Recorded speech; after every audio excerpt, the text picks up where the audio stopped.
Does anyone have any questions for Tim? Can you raise your hand, please, on the bar so I can call you in, or physically? Don't have any questions? I certainly got loads, but I don't want to hog the time we've got left. Okay. I don't see any hands. Are there any hands? But I've got loads. So, okay. What if somebody is willfully trying to call lots of group consciences because they feel, because of this concept you've talked about, they don't know this because they haven't read it, but they feel threatened by this. They feel like it threatens their autonomy. It feels like you're taking over the group, trying to control them. They're saying all these things to you about this stuff. You know, you're what you're trying to do is you've been delegated authority, like you said, and you're trying to get on with the business, but they feel threatened by that, and they're calling lots of group consciences. How would you behave? What would you do to that? A really good way of dealing with this is to have an annual or biannual group inventory and to have it set down as the group procedures. We need things to be stable, which means, yeah, we will visit these big questions, but not every 5 minutes, twice a year. Save them up, and then everyone puts down what they want to discuss, and the questions which get the most votes win. Great. I think it's not a bad practice. Just because someone has a thought doesn't mean it has to be discussed. Not every question that gets presented to the conference is discussed by the conference. In fact, only a small fraction of them are, because you haven't got time to discuss everything. What you can do, you can have if there's a lot of complaint, what you can certainly do is you can have it written into the group procedures of uh,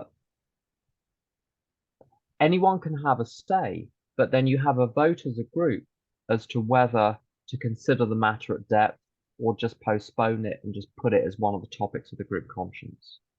So people still have a voice, but then the group decides whether it's going to go forward and discuss this or whether it's going to leave it for another day. So there are ways of handling it. Anyone else with more questions? It doesn't just be. Anyone's got any questions?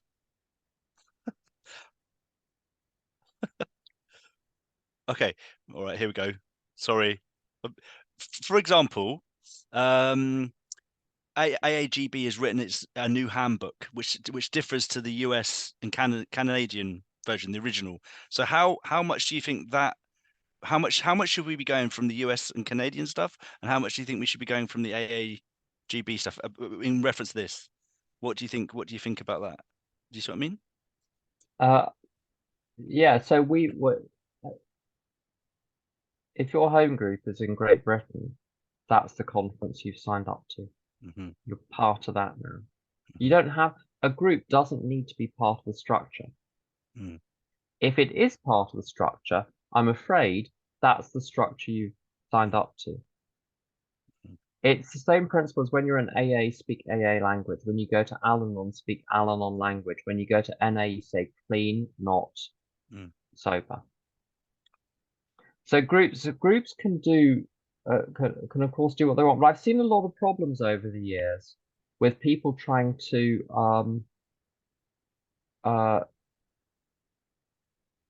feed in things from the World Service Manual.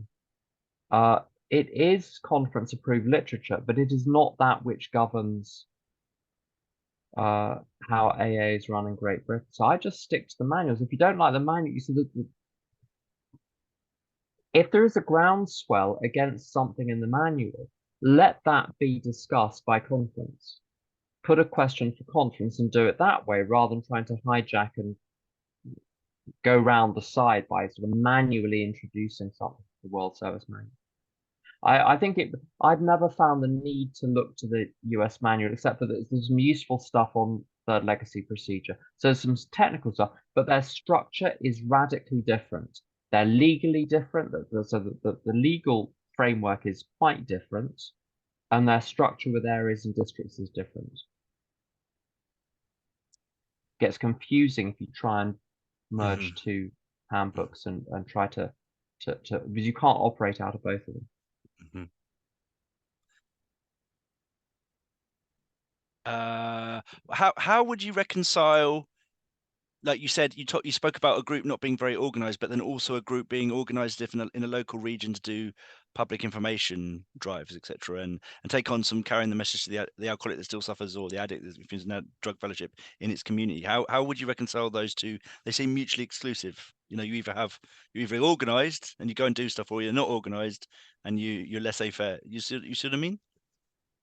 Yeah, what I mean about the uh, organization, tradition 9, you organize as much as necessary, but as little as possible.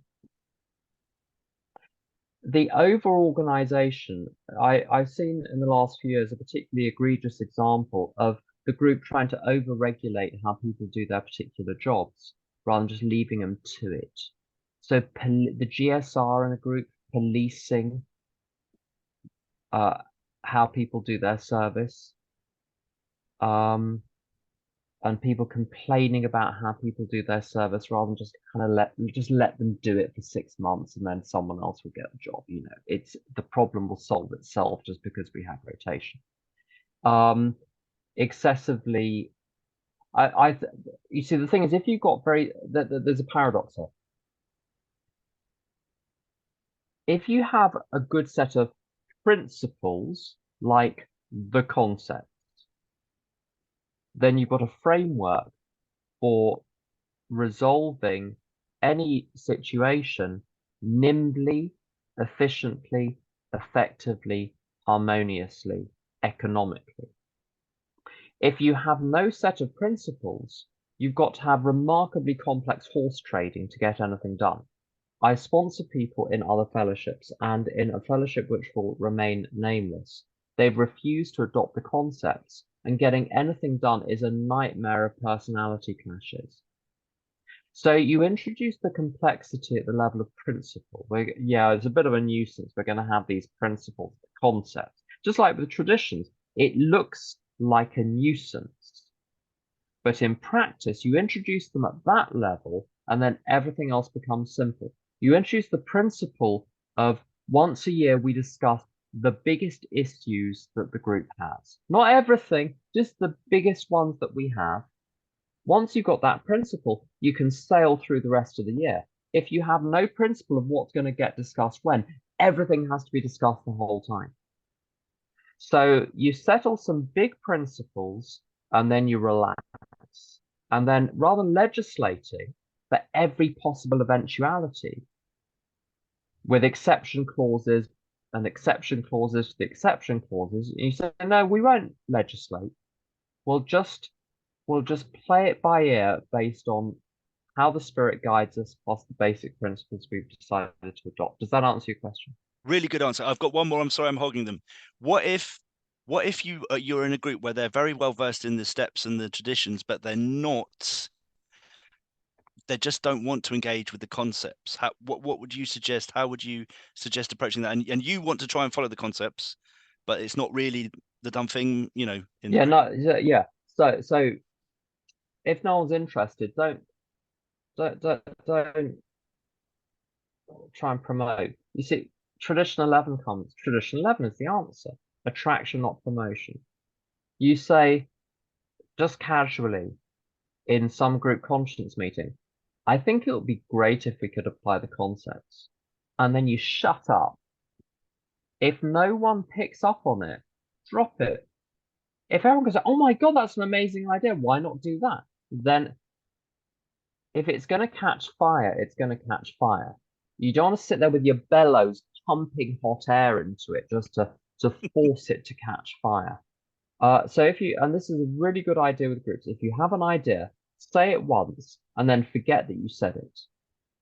And if it is a good idea, it will have been heard. It will land on fertile ground and grow. So say it once. If you say it twice, you're nagging. That's what they said, Alan. Andres?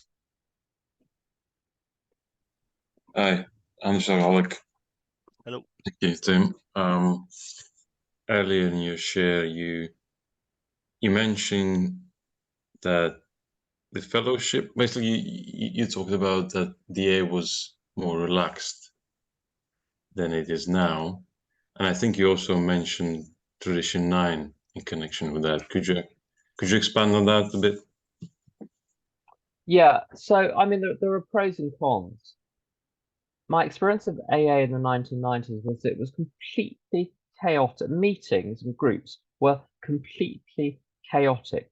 No one I never saw a written record. I never saw a rent book. I never saw it was just done with the absolute minimum organization. No group had a bank account that I ever belonged to. Just someone kept a bit of money in their bedroom. They paid the rent and then they wrote a check out of their own checkbook to York and then reimbursed themselves out of the kitty.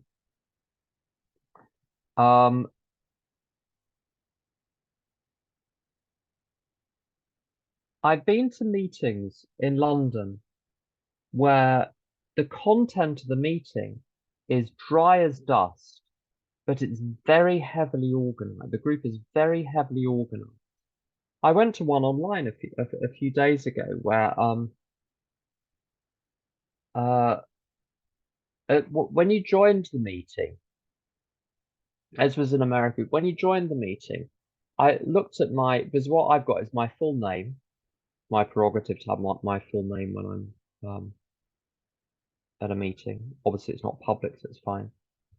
And I've got my contact details, a little list of links. My prerogative to do that. At this meeting, when you came in, they standardized all the names. So they got rid of the surnames. They said, what's your home group? Then they put the home group in, so everything looked the same. And there were lots of announcements at the beginning. There were lots of announcements at the end. Everything was super, super organized. And the meeting itself was like cardboard. And yesterday, I went to a meeting I loved. It was absolute chaos. The person that was chairing had been sober for a little while and was good-hearted and was loving what he was doing, but I don't think had done it many times before. And it was all over the place. You did not know what was coming next. And there was some real crackers of shares. It was wonderful. And some very new people who were just coming apart. And I loved it. And that's what I love about AA is the informality of it. And so that principle in tradition 9 of be as organized as much as necessary, but as little as possible. And the best way to do that, I think, is to simply, rather than adopting a policy every time a decision has to be made, just make the decision, rather than thinking up a rule and writing it down for next time. That's where groups, I think, start to get into trouble.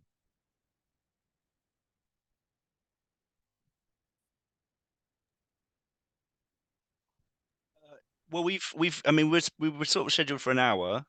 I don't know if anyone's got any more. We have sort of overdone that time now. I don't know if anyone's got any other questions for Tim. I found it fantastic. I want to thank you very much. Help me, certainly give me a lot of mistakes I've made at my at my group that I need to look at. Areas of inventory, etc. Anyone got anything else to say or not? If not, do you want to lead us out with the Serenity Prayer, Tim? Yes, and then we can go and have our tea.